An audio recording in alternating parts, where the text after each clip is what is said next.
Welcome to this tutorial on how to use Sam's Club Scan and Go. This innovative service allows you to shop and pay for your items without having to wait in line at the checkout. To get started, make sure you have the Sam's Club app downloaded on your smartphone. First, open the app and sign in to your Sam's Club account. If you do not have an account, you can create one directly in the app. Once you are signed in, navigate to the Scan and Go section of the app. Here, you will see a barcode scanner. As you shop, simply scan the barcode of each item you want to purchase using the scanner in the app. The item will be added to your virtual cart, and you can view your running total.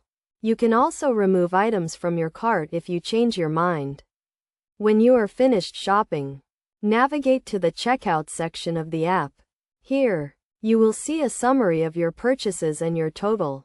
Review your order to ensure everything is correct. Next, select your payment method. You can use a credit or debit card, or you can use the digital wallet on your phone.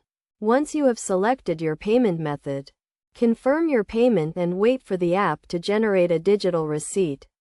Finally, as you exit the store, stop at the designated Scan and Go checkout area and show the digital receipt to the Sam's Club associate. They will verify your purchase and you can be on your way. Some best practices to keep in mind when using Sam's Club Scan and Go include making sure you have a strong internet connection, keeping your app up to date, and being mindful of any items that may require additional verification, such as alcohol or tobacco products. By following these steps and tips, you can quickly and easily use Sam's Club Scan and Go to streamline your shopping experience and save time.